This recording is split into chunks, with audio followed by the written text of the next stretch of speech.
Welcome to the show. My name is Jeremy Poole, and I'm the host of The Moment on Real Estate Social, where we explore and celebrate the necessary transformational process you must go through to achieve a high level of success.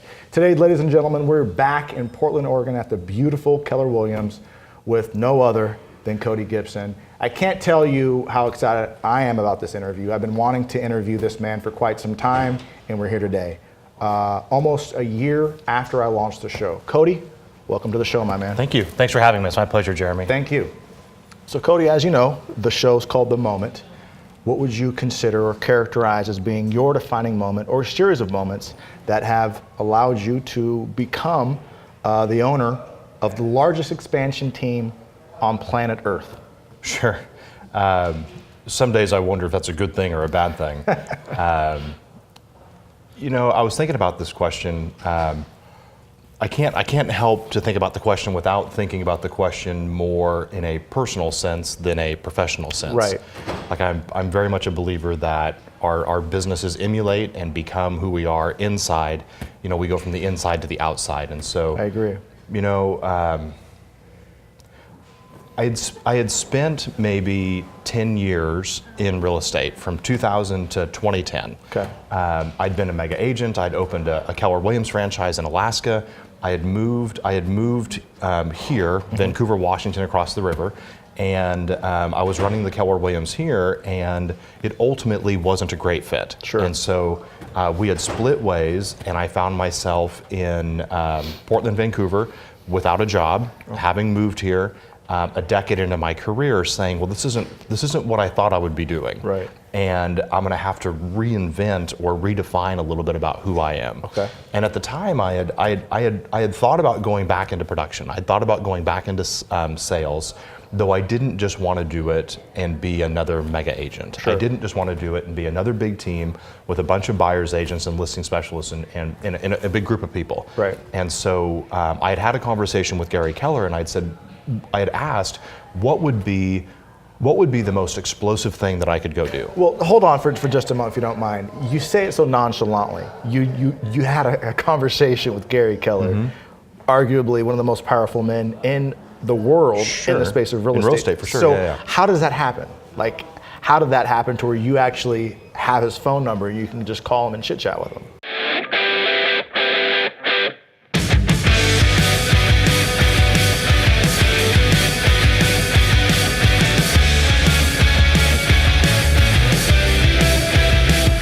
Here at Real Estate Social, we do things a little bit differently.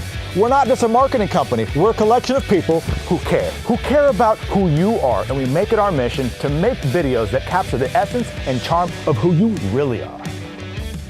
Not some fabricated, overly polished version of you. Look, you're unique, and your story deserves to be told in an equally unique fashion, which is why we take a custom-tailored approach to every video we make.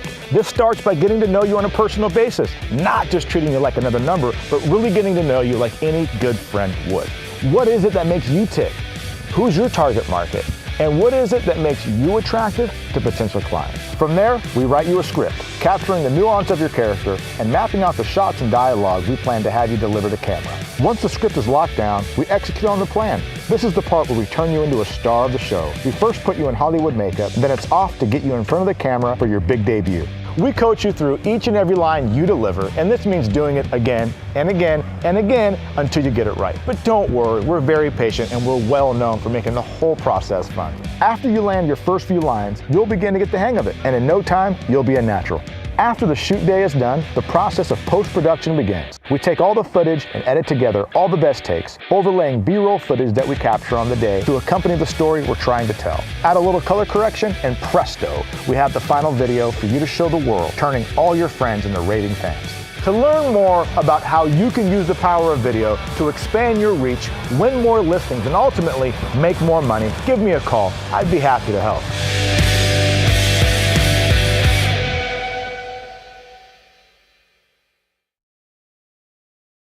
Well, hold on for just a moment, if you don't mind. You say it so nonchalantly. You had a conversation with Gary Keller, arguably one of the most powerful men in the world in the space of real estate. In real estate, for sure. So how does that happen? Like, how did that happen to where you actually have his phone number, you can just call him and chit chat with him? Well, I don't pick up the phone and give GK a call and say, you know, what are you up to this morning? Sure. And, you know, I had bran muffins. What'd you have? You know, it was a conversation to the side of a room at a small mastermind. Okay. And I think to answer the question, I think anybody that you want to be around, Sure. all you have to do is think, who do I need to be that they're okay with me being around? I like that. Instead of how do I, you know, there's always somebody who will, you know, come and crash a dinner or invite themselves Sure. to an event. I've never been the guy who would crash a dinner and invite myself to an event. Never. Though instead, I've thought, okay, who do I have to be that I'd be an invited guest? Who do I have to be that this person would be willing to spend a few minutes with Sure. me? In other words, I have to level up for them to want to hang out with and or to have a conversation. Right. So I was on the side of a room. I was a highly productive person within Keller Williams. Wow. And that earns you, I mean, in a capitalist society, productivity equals proximity. Sure. So if you're productive, you can be close to anybody you want. Right. So I'd made the comment to Gary, I said, listen, you know, here's where I'm at. If I want to go back into sales, what would you do? Yeah. And this would have been in 2010. Okay. And he said, you know, I'd expand. And he'd been talking about expansion for a couple of years. So being in those private masterminds around him, I'd heard him having this dialogue, though it looks way different than we do it today. Okay. Back then it was the agent franchising their business. And he had made the comment, listen, as real estate brokerages, we have figured out the expansion, we've figured out the franchise model. Right. Though at the agent level, the mega agent level, what's next for a mega agent? It can't just be more of the same. Sure. So what's next? You know, in the late 1990s and through 2010, it was about teams and buyer's agents and listing specialists and, you know, expanding a team or growing a team. Though no one wants to do that for 20. I mean, no one wants to look down and say, you know what? If I'm awesome at this in 20 years, I'm going to do more of the same. Yeah. Nobody wants that. No. So it's always the question of what's next or what's the next thing going to be. Sure. So he had said expansion. And at the time, I remember thinking to myself, okay, we'll build something in Portland and we'll expand from that. Okay. And I think at some point we could be in 40 cities. And that was probably as big as I could think at the time. Wow. And Why Portland? well, I couldn't afford to move twice. I was already broke. Seriously? I'd moved once from Okay. Anchorage, All right. and so we had spent the money that we had to make our move from Anchorage to here, Yeah. and we'd moved the kids. We weren't going to move again. Okay. And I really liked Portland, and there was no reason to have to live somewhere else. Sure. And I think sometimes decisions aren't about making the right decision. It's about making the decisions that you've made become right. You know, if we had a magic ball and we could just make great decisions, I Sure. mean, I don't know, you're probably better at making great decisions than I am. I'm not amazing at know making about great that. decisions. I'm really good at saying, well, here's the decision I've made. Sure. How does it become great? What do I do with How do it we from make here? this work? Yeah. That's What's- fantastic. What's the, you know, some of the best advice I was given by someone I was in business with for a very long time said, you know, you won't always know the right thing 10 steps from now. Though if you're careful, you'll always know the very next right thing. Yes. And that might be in the next 5 minutes, or that Yes. might be in the next 5 days. Yes. Though that's always pretty clear, the very next right step. And if you'll just take the very next right step, a whole bunch, you'll look back and say, wow, it was the right journey. That's fantastic. I honestly live by that rule, and I heard that from Oprah actually about 5 years ago. I was watching their master class or something, and she was talking about she's always sort of had this ability to stop, be in a calm place mentally and emotionally, and say, what's the next best move? Sure, what do I do from here? Because as human beings, we're just not smart enough, right, to look 10 years down the road and say, here's where I want to be, because There's too many unknowns. I mean, Yeah. we're human beings, Sure. and we're not human doings. We're not robots. You know, I don't know. I mean, I don't know where I'll be in 10 years. That's good. I mean, I hope I'm right here doing what I'm doing. Yeah. Though life has a funny way of saying, looks like you had some pretty good plans. yeah, yeah. And they're probably not going to happen. So That's here's not some gonna new happen. plans. Here's some new- I yeah. mean, Yeah. I mean, it's been said before that, you know, nobody escapes life without, you know, going through their stuff. Yeah. And, you know, if you've gone through your stuff, you know, get ready, it's probably going to happen again. And I think if you want an amazing life, if you want a spectacular life, I think you have to be willing to go through some stuff and almost anticipate. And when you get out of that stuff, there's going to be some more stuff. I think we get really good. I think we get good at it. And it's like, life showed up again. Yeah, You know, right. the last time life showed up, man, it sure was disappointing. And you know what? We look back, and we almost always look back and say, in a weird way, I'm glad it happened. I'm glad it happened because you became stronger. Yep. It was a moment. And I'm real clear that that doesn't mean I want to go back and do it again. No. I've never liked, it's almost like a cliche right now for me that there's, you know, and I love to travel and speak. So I love to speak, I like to speak professionally. And I feel like I'm too young to write any books, just like I'm too young to drive a Cadillac, so I can't do either one of those till I'm at least 50. How old are you, if you don't mind me I'm asking? 37. You're 37 years old, okay. So I don't feel old enough to do either one of those. Sure. But you know, there's this buzzword or term about regrets. Yeah. You know, a life of no regrets or not having regrets. And you know what, man, I've got some regrets. Yeah, sure. Like I look at my life and I go, whew, man, I regret that. At the same time, some of those regrets turned into amazing pieces of someone's life. And I think it takes a very very cognizant thought to say I can regret it and still enjoy the outcome. Absolutely. And I could know that the outcome made me who I am, and that doesn't mean I want to go back and do it again. No. Like I wouldn't have made the same decision there. Right. I wouldn't have done the same thing. And anyway, so I just don't know that I believe in the regrets. And that's probably a mile and a half from the question about having a moment. No, that's great, because I tell this to people all the time. If I live my life correctly, when I'm 95 laying on my deathbed, I want to be at a place to where I'm just completely wiped out and I've lived an extraordinary life. It's not all good. Like you've left it all. But I left it all, and Sure. I want to do it again. Yeah, you know, it's an interesting comment. Someone else who's mentored me for a long time has made the comment, if they're not going to be on your deathbed or at your deathbed side, be real careful how much time they get from you. It's good. In other words, people have a proximity in your life, and they have a reach into your life. Just be careful how much reach you give them. Sure. You know, I think about the day that I end up at that deathbed. I mean, my kids will be there. Yeah. You know, my close friends, close family. But I mean, everybody else, they deserve to be 2 arms lengths away. Mm-hmm. That's a smart thing to say too, because I feel like oftentimes if you're ambitious, if you have dreams and passions, it's a lonely journey, and you have to be willing to embrace that and willing to accept that, because if you do want to have friends around you constantly, they're going to take from you. Meaning take from your time, take from your energy, take from your momentum, and I feel like you either have to have one or the other. I want my family around me, and I want the people that I'm in a deep relationship around me. Yeah. Everybody else, I'm okay with snippets. Sure. I'm okay with an arm's length away, a hello, a like on Facebook, a high Now we're five. here, yeah. I'm just real careful, because I can't get that time back. Right. And whether it's 5 minutes or 5 hours, there's only so much energy. And I think we give the right energy to the wrong people and the right time to the wrong resources. And it's not because we do it on purpose. It's Sure. just because we're just bad time managers. Sure. It's like some people are really bad managing their money. I've been that guy. I've been the guy who's made great money and managed it really poorly. Yeah. And then you look down one day and you say, all right, I'm not going to do that anymore. Sure. I've also been the guy who's invested my time poorly. Right. And then you look down and you go, it's okay to invest it wisely. And where it goes matters. Yeah, And it's so- okay, right? It's okay to do that. So Yeah. Cody, I was very intentional about asking you to be the host of our live event, The Moment Live at the Act Theater, January 26th. Thank you for doing that, by the way. Yeah, I you're enjoyed welcome. it. Enjoyed it immensely. Yeah, it was fantastic. I had this vision of who the host would be, and it was always only you. At this thank you. point in time, I barely even knew you, just what I saw. And the reason why I had to have you for that was because of your great command over your ability to communicate ideas and thoughts effectively. Sure. The question I would have to ask is, what role has your speaking ability had on your success today?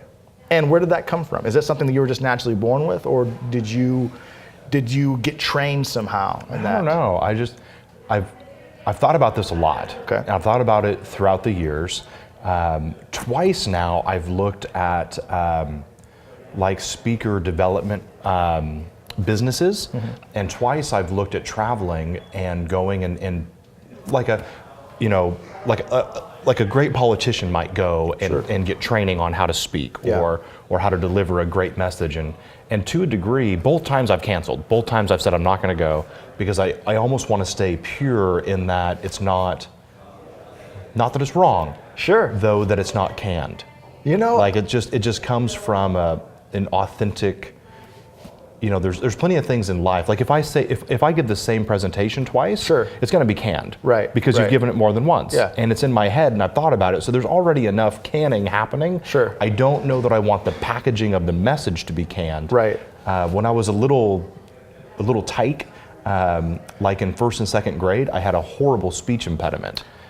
I had one too. And so every day she'd come and get me from my classroom. Me too. Yeah. And this was on the tail end of shock therapy. Oh, okay. And so it was on the tail end of that. And so I'd go into this room and there would be like little electrodes and there's be flashcards and I had that same experience. Yeah. So I talked so fast that nobody could understand me. Okay. It was fast. Okay. It wasn't like a stutter necessarily. Yeah. Though a stutter did come later. All right.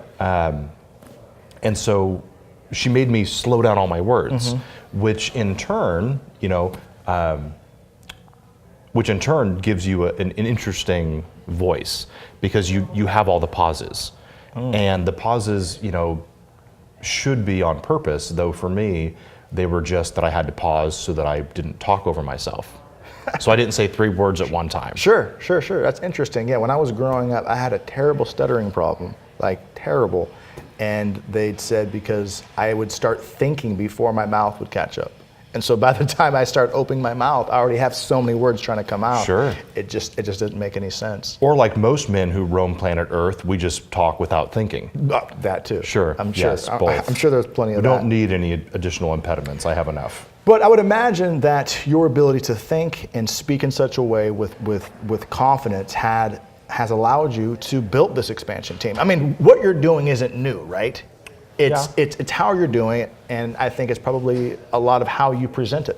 Well, business is expanding isn't new. Sure. I mean, Starbucks decided to go outside its borders. Right. Starbucks decided to open on different street corners and then decided to open on competing street corners. Right. So, I mean, the idea of expanding in a business, I mean, at some point, you're going to reach some level of saturation where it takes too much, it takes too much effort.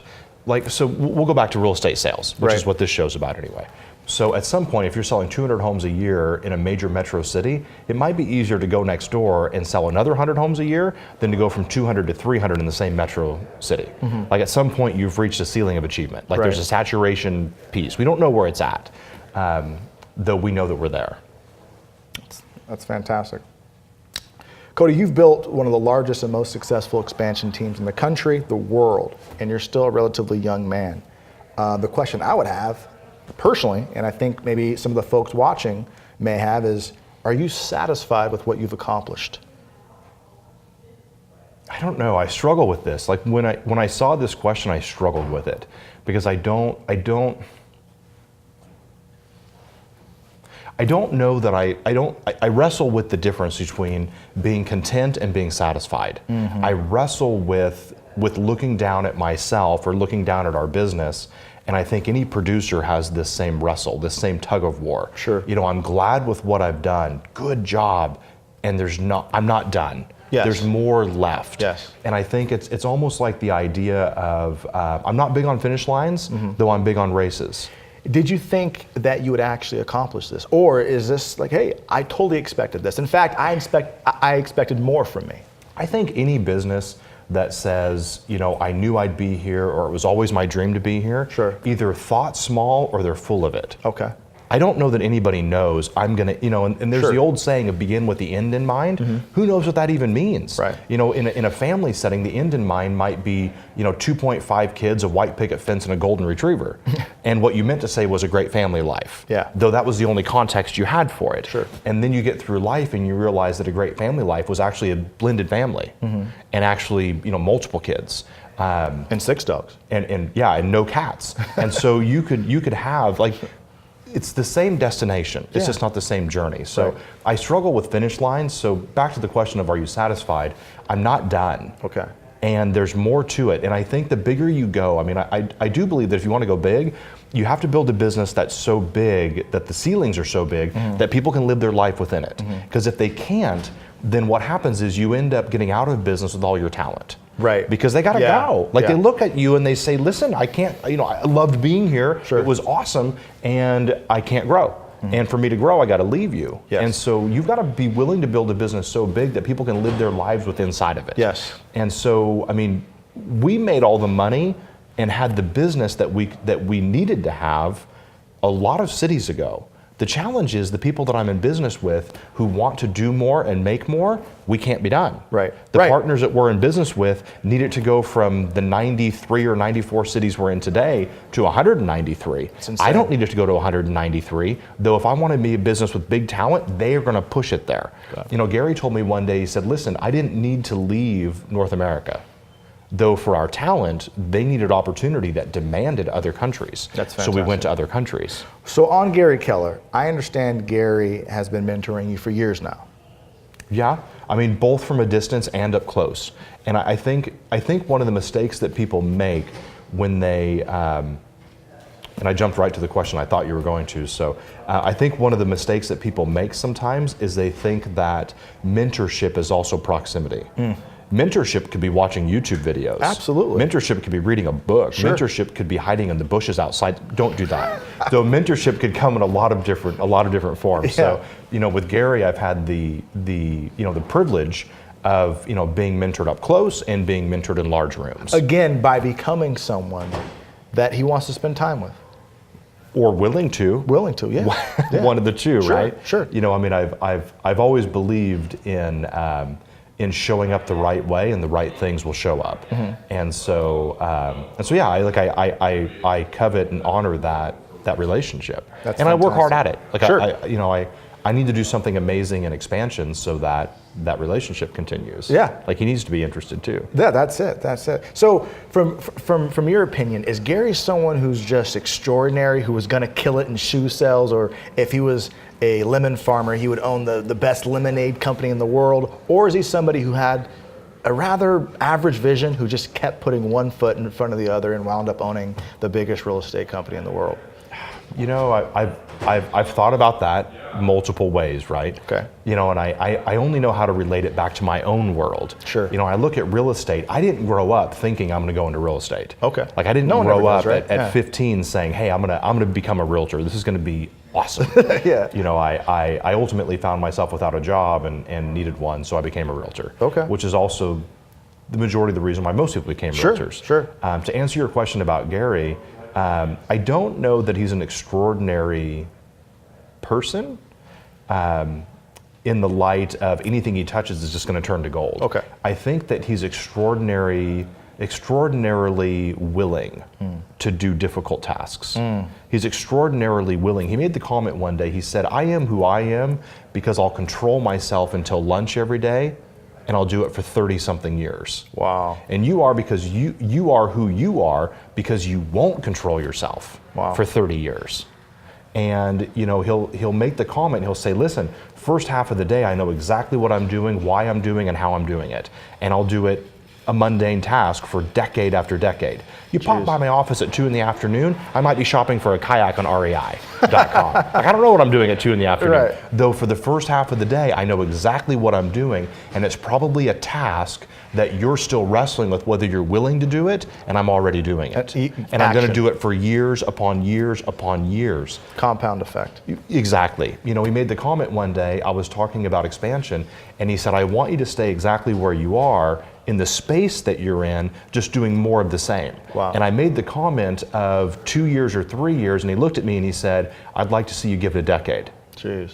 I'd like to see you just put 10 more years at this, because you have no idea how big that could go. And so hearing that, was that something that was an aha moment for you, or was that like, do I have to keep doing it?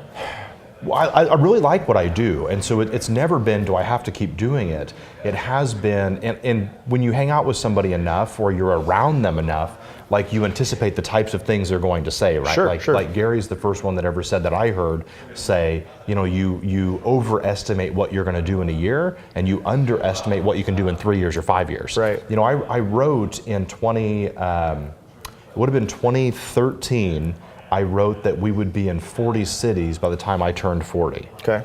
Which is still just over 2 years from now. Yeah. And we cracked 40 cities a couple of years ago. Wow. And I remember, we left it in the mission statement. Somebody said, hey, we need to change this because it said 40 cities and we're at like 60 or something at this point. And I said, no, I want to leave it there. Yeah. Because it's my little play on myself Sure. and my little joke to myself that even when I thought I was thinking big, because when we were in one city, 40 seemed like a long way away. Yeah. 40 was light years from Oh my one. God, it's 40 offices, all these people. Like I thought I was thinking on the moon. Yeah. And I with bravado said 40, like that was cool. I didn't even know what I meant. Sure. And it's my little play on myself, Jeremy, of okay, it's my reminder that even when I think I'm thinking as big as I could think, I don't even know yet. I can't scratch the surface, which brings me back to the question of, are you satisfied? Yeah. I don't know. Okay. Like I go to bed at night. That's the answer I was hoping to hear from you, because looking at you and watching your trajectory and seeing the man that's in front of me, if I was where you're at, I think you would gain a new appetite in the sense of, okay, I've done this with so little, right? You started with nothing, sure, and you built this thing up. Now that you have all these resources, I'd imagine you have some pretty grandiose plans. I think at the end of the day, I've got 4 kids that are happy and healthy. I've got a wife that I love, and beyond that, everything else comes and goes. Okay. Beyond that, everything else is fleeting. Yeah. It lasts a little bit. It doesn't last a little bit. I think at the end of the day, you look back and you go, all right, what's really important? Mm-hmm. I've got 4 kids who know who I am. That's great. I've got 4 kids that I know who they are. Sure. I have a wife that I want to spend every moment that I can with. Yeah. And many people can't say that. Right.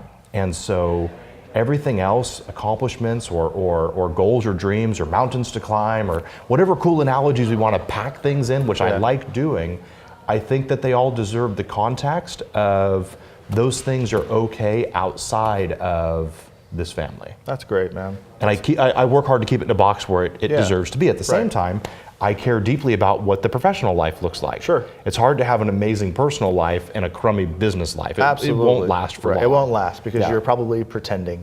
Sure. You're faking it somewhere. Yeah, sure. So, Cody, I was watching an interview about a week ago on you, and you said something that I thought was rather profound. You said, I'm saying this to you, I love your mindset of being the guy that supports the business rather than the guy that works in the business. Can you elaborate on what that means, especially in a expansion?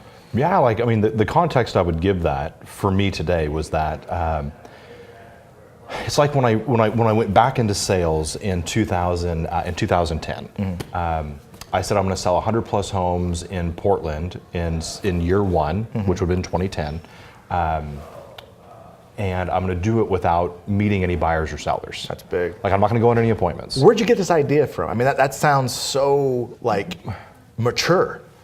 Well, we'd already proven the model. There was mega agent after mega agent on stage who would sell 100 plus homes a year or 300 homes a year and not meet with the buyers or sellers. Sure. It wasn't common, though it also wasn't uncommon. It had been done. Right. So the framework, when people say standing on the shoulders of giants, that's what you do. And you go, all right, it's been done. If it's been done, it can be done again. Right. Now, the twist for me was I didn't have 15 years of selling homes in Portland to stand on. Exactly. It was, okay, starting on day one, let's do 100 plus home sales this year. That's so big. It drove us to the internet.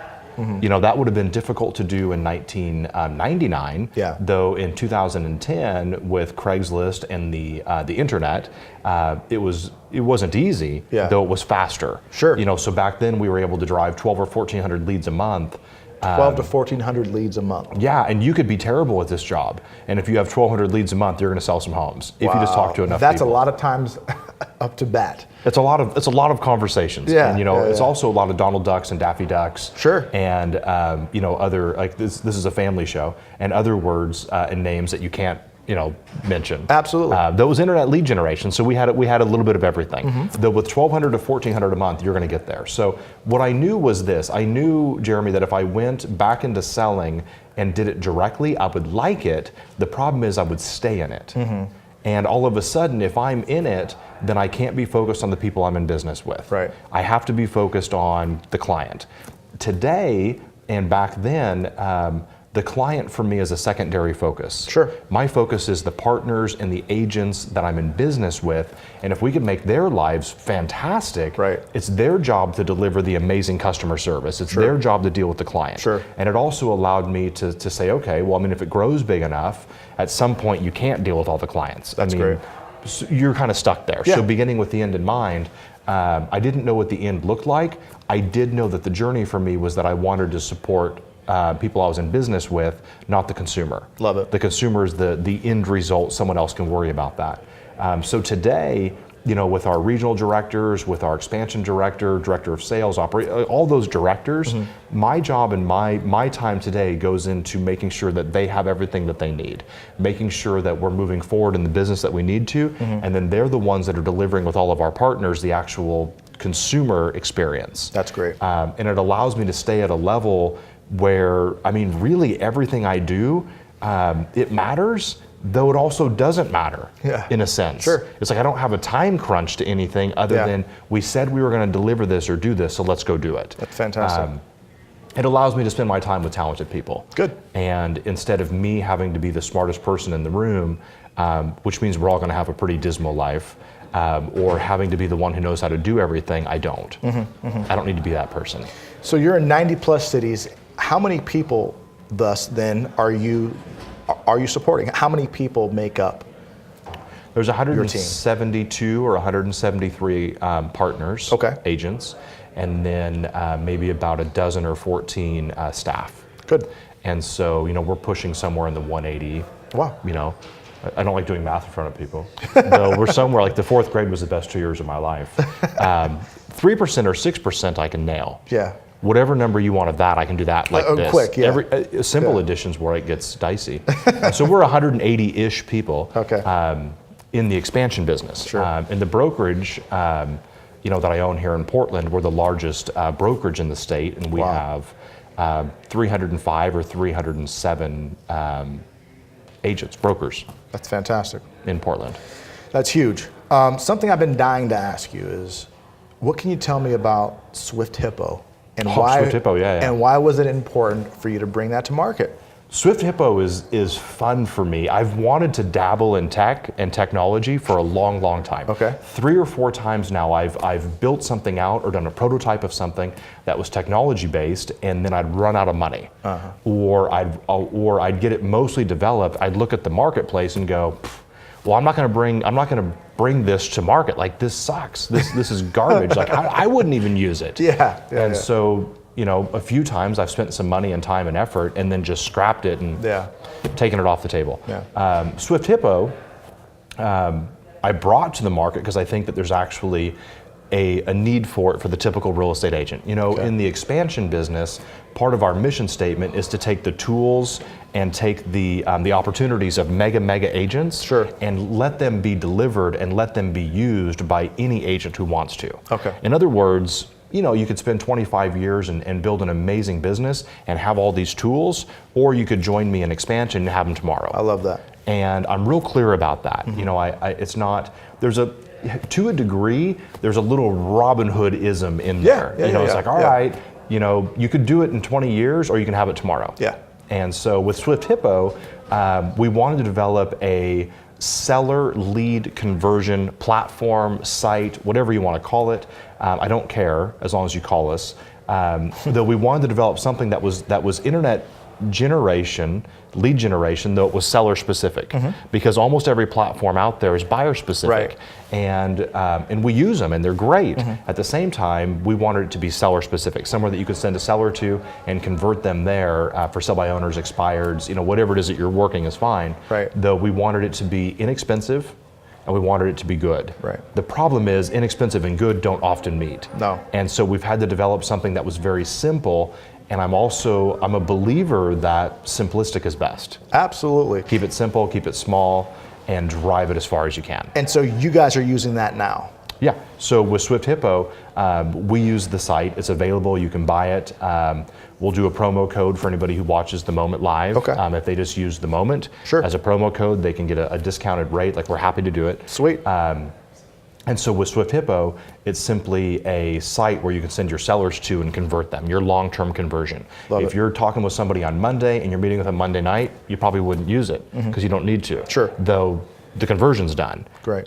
For everybody else that you don't go list that day, you need somewhere that you can actually convert them over time. And that's what Swift Hippo delivers on. If somebody is interested in learning more about Swift Hippo, where would they go? Is there a website? Yeah, they can go to swifthippo.com. Okay. There's a demo there.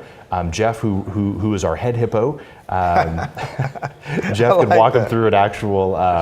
We have assistant hippos in the future when we can afford it, and designer hippos. Right now, we just have one head hippo, and so Jeff could walk them through an actual live demo. And it was important for me to develop something in a space that I live in. That's good. There's a lot of things that I don't understand, though I enjoy them. Sure. I understand and I enjoy the real estate sales process.